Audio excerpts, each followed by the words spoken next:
আমন্ত্রণ ইসলামী bank PLC world news টুডেতে। সঙ্গে আছে আশিক তমাল। শুরুতে জানিয়ে দেব আজকের শিরোনামগুলো। এবার চীন সীমান্তের আমুর অঞ্চলে ৪৯ আরোহীনের রুশ বিমান বিধ্বস্ত, কারো বেঁচে থাকার সম্ভাবনা নেই।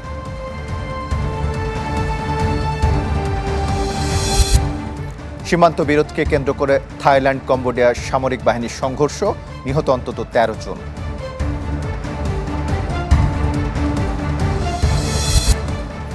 গাজার প্রাণকেন্দ্রে বর্বর হামলা ইসরায়েলের, ২৪ ঘন্টায় প্রাণ গেছে আরও ১১৩ ফিলিস্তিনির।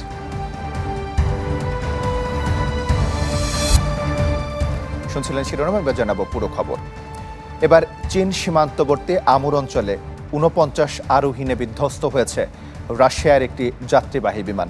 এ ঘটনায় সব আরোহীর প্রাণহানির শঙ্কা স্থানীয় গণমাধ্যমের।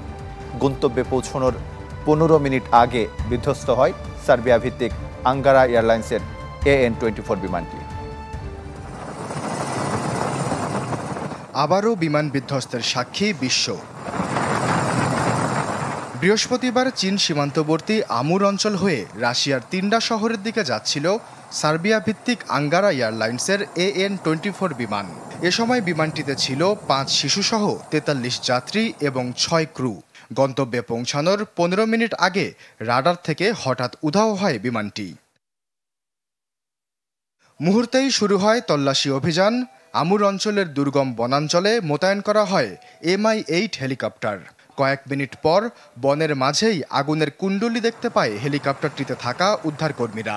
খানিকক্ষণ পরীক্ষার পর সেটিকেই বিমানের ধ্বংসাবশেষ বলে নিশ্চিত হয় উদ্ধারকারী দলটি। তবে প্রতিকূল পরিবেশের কারণে ঘটনাস্থলে পৌঁছাতে বেগ পেতে হয় তাদের। তিনডা বিমানবন্দর কর্তৃপক্ষের বরাত দিয়ে রুশ রাষ্ট্রায়ত্ত তাস নিউজ এজেন্সি জানায়, এই দুর্ঘটনায় কোনো আরোহীর বেঁচে থাকার সম্ভাবনা নেই। প্রাথমিকভাবে ধারণা করা হচ্ছে বৈরী আবহাওয়ার কারণে খারাপ দৃশ্যমানই দুর্ঘটনার মূল কারণ। আঙ্গারা এয়ারলাইন্সের AN-24 বিমানটি মূলত ১৯৫০ সালের মডেল।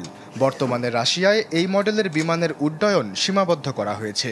তাস নিউজ এজেন্সি জানায়, পণ্য ও সীমিত পরিসরে যাত্রী পরিবহনের অনুমোদন ছিল বিমানটির। আশ্বাস চৌধুরী, চ্যানেল 24। সীমান্ত বিরোধকে কেন্দ্র করে থাইল্যান্ড ও কম্বোডিয়ার সামরিক বাহিনীর মধ্যে ব্যাপক সংঘর্ষ চলছে। এতে এ পর্যন্ত নিহত হয়েছে অন্তত ১২ জন, আহত ১৪ জন। দুপক্ষের গোলাগুলির পর কম্বোডিয়ার সামরিক অবস্থানে F-16 যুদ্ধ বিমান নিয়ে হামলা চালায় থাই বিমান বাহিনী। পাল্টা কামান এবং BM-21 রকেট লঞ্চার দিয়ে হামলা চালায় কম্বোডিয়ান আর্মি। সীমান্তে মোতায়েন করা হয়েছে মাল্টিপল রকেট লঞ্চার এবং স্বল্প পাল্লার মিসাইল সিস্টেম। সংঘাত ঘিরে কূটনৈতিক সম্পর্ক ছিন্ন করার হুমকিও দিয়েছে দুই দেশ।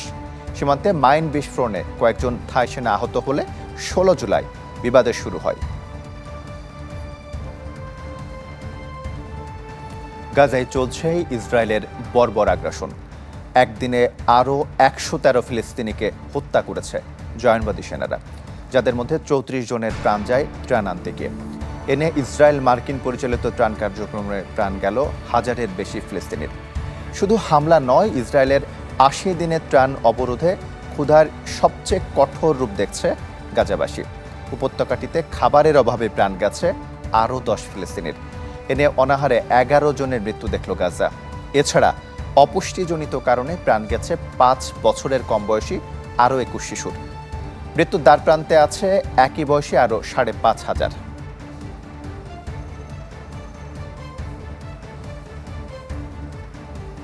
ইসলামী bank PLC world news today থেকে বিরতি নিচ্ছে, ফিরছে একটু পর, সাথেই থাকুন। আরও একবার স্বাগত, দেখছেন ইসলামী bank PLC world news today, সাথে আছি আশিক তমাল। যুদ্ধবিধ্বস্ত লিবিয়ায় বর্তমানে ২০,০০০-এর বেশি বাংলাদেশি অভিবাসীর বাস, যারা দেশটিতে কাজ করছেন অনিরাপদ পরিবেশে, নামে মাত্র মজুরিতে। চিকিৎসা ও শিক্ষার ক্ষেত্রেও কঠিন বাস্তবতার মুখোমুখি এই বাংলাদেশিরা। জাতিসংঘের আন্তর্জাতিক অভিবাসন সংস্থা IOM এর সবশেষ প্রতিবেদনে উঠে এসেছে উদ্বেগজনক এই চিত্র। জীবিকার খোঁজে ইউরোপে পাড়ি জমাতে অনেকেই লিবিয়াকে ব্যবহার করেন ট্রানজিট পয়েন্ট হিসেবে। তবে বৈধ কাগজ না থাকায় বেশিরভাগ সময়ই অধরা থেকে যায় ইউরোপ, রয়ে যেতে হয় লিবিয়াতেই। বর্তমানে লিবিয়ায় এমন বাংলাদেশি অভিবাসীর সংখ্যা 20,411, যারা দিন কাটাচ্ছেন নিরাপত্তাহীনতা, দারিদ্র্য আর অনিশ্চয়তায়। জাতিসংঘের আন্তর্জাতিক অভিবাসন সংস্থা IOM-এর সর্বশেষ প্রতিবেদনে উঠে এসেছে এ তথ্য।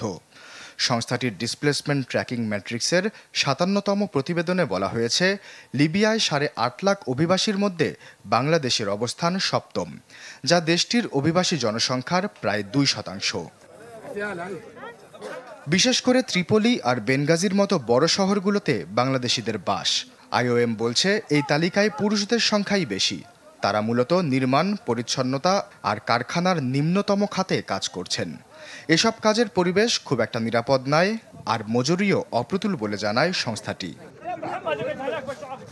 নারী অভিবাসীদের অবস্থা আরও করুণ। লিবিয়ায় নারীদের 56%ই এখনও কাজের সন্ধানে, আর পুরুষদের মধ্যে এই হার 20%। সংস্থাটির মতে অনেক নারী শিকার হচ্ছেন নির্যাতনের। শুধু কাজ নয়, চিকিৎসা ও শিক্ষার ক্ষেত্রেও কঠিন বাস্তবতার মুখোমুখি এই বাংলাদেশিরা। IOM বলছে, লিবিয়ায় 75% অভিবাসী কোনো ধরনের স্বাস্থ্যসেবা পাচ্ছেন না। অধিকাংশ ক্ষেত্রেই নেই শিক্ষার পর্যাপ্ত সুযোগ সুবিধা। সংস্থাটি আরও বলছে, আর্থিক অনিশ্চয়তা আর দেশে বেকারত্বের কারণেই অনেকেই পাড়ি জমান লিবিয়ার মতো অনিশ্চিত গন্তব্যে। কেউ কেউ আবার মধ্যপ্রাচ্যের একাধিক দেশ ঘুরে পৌঁছান দেশটিতে। লিবিয়ায় পৌঁছাতে অনেকেই খরচ করেছেন গড়ে $4,414, যা বিশ্বের যে কোনো দেশের অভিবাসীদের খরচের তুলনায় সবচেয়ে বেশি। লিবিয়ায় বাংলাদেশ ছাড়াও মিশর, নাইজার ও চাঁদ থেকে এসেছেন অনেকেই। সিরিয়া, পাকিস্তান ও ফিলিস্তিন থেকেও উল্লেখযোগ্য সংখ্যক অভিবাসী রয়েছেন দেশটিতে। তবে এ তালিকায় শীর্ষে আছে সুদানের নাগরিকরা। আশ্বাস চৌধুরী, চ্যানেল 24।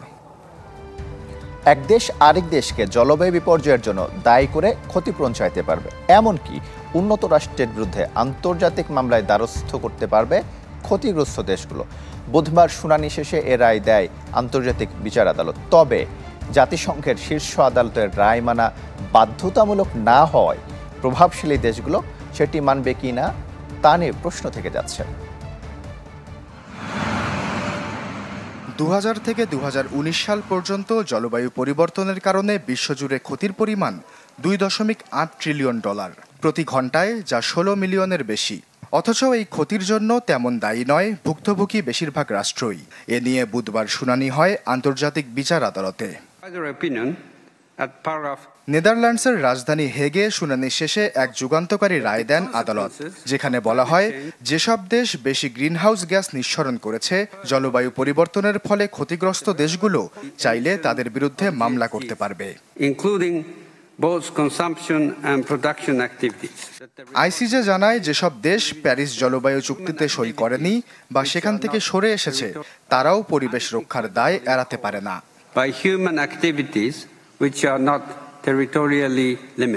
রায়ে আরও বলা হয়, জলবায়ু পরিবর্তনের জন্য দায়ীদের কাছ থেকে ক্ষতিপূরণ চাইতে পারবে ক্ষতিগ্রস্ত দেশগুলো।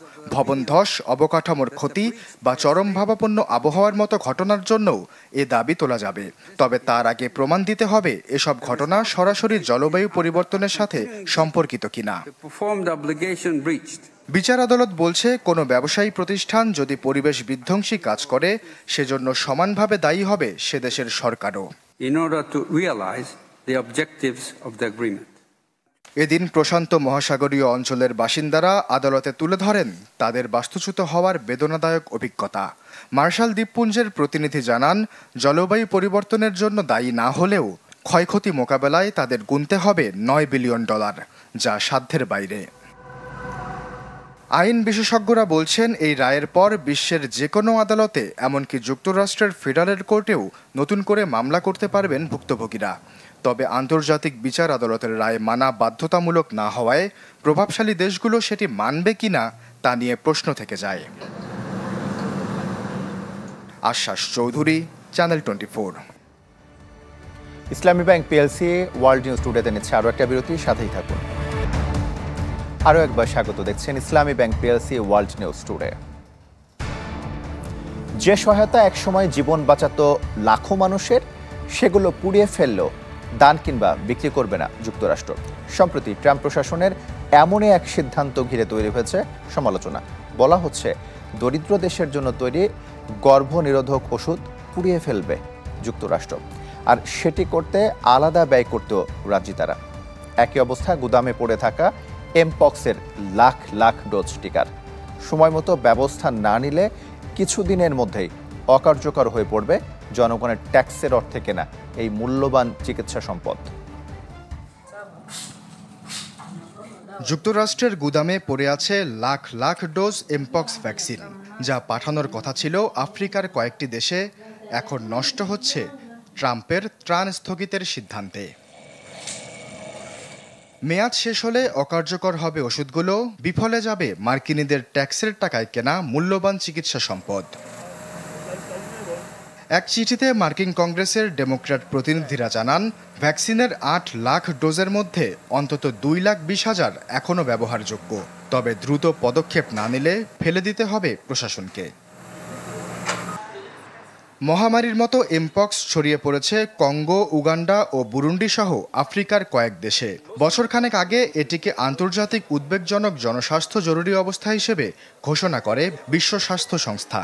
এমন এক পরিস্থিতিতে কার্যকর ও প্রয়োজনীয় ভ্যাকসিন গুদামে পড়ে নষ্ট হয়ে যাওয়া শুধু অব্যবস্থাপনায় নয়, মানবিক ব্যর্থতারও প্রতিচ্ছবি। ফলে চিঠিতে এ বিষয়টিকে নৈতিক, কৌশলগত এবং জনস্বাস্থ্য বিপর্যয় হিসেবে ব্যাখ্যা করেছেন কংগ্রেস সদস্যরা। একই পরিস্থিতি জন্ম নিয়ন্ত্রণ সামগ্রীর বেলায়ও। ইউএসএআইডির অর্থে কেনা প্রায় $1 কোটি জন্মনিরোধক, ইমপ্ল্যান্ট, পিল এবং আইইউডি নষ্ট করে ফেলার সিদ্ধান্ত নিয়েছে ট্রাম্প প্রশাসন। বেলজিয়ামের গিল শহরের গুদামে মাসের পর মাস পড়ে থাকলেও কাউকে ব্যবহার করতে দেয়া হয়নি এসব পণ্য। জাতিসংঘ এবং একাধিক পরিবার পরিকল্পনা সংস্থা এগুলো নেয়ার প্রস্তাব দিলেও তা প্রত্যাখ্যান করে ওয়াশিংটন। বরং এসব সামগ্রী ফ্রান্সে পাঠিয়ে পুড়িয়ে ফেলার সিদ্ধান্ত ট্রাম্পের, যার জন্য খরচ হবে বাড়তি $1,60,000। 2024 সালে ফের প্রেসিডেন্ট নির্বাচিত হওয়ার পর থেকেই একের পর এক বিদেশি সহায়তা বাতিল করে চলেছেন ট্রাম্প। মাত্র 6 মাসেই ছাঁটাই করা হয়েছে হাজারো সহায়তা কর্মী। বিদেশি সহায়তা কমানোর নামে $8 বিলিয়ন কেটে রাখা হয়েছে বিভিন্ন মানবিক তহবিল থেকে। আশ্বাস চৌধুরী, চ্যানেল 24। এই ছিল আজকের ইসলামী bank PLC world news today. বিশ্বের গুরুত্বপূর্ণ সব সংবাদ ও বিশ্লেষণ জানতে একই সময়ে চোখ রাখুন চ্যানেল 24 এর পর্দায়। এছাড়াও দেখতে পারেন ফেসবুক এবং ইউটিউবে। ধন্যবাদ সাথে থাকার জন্য।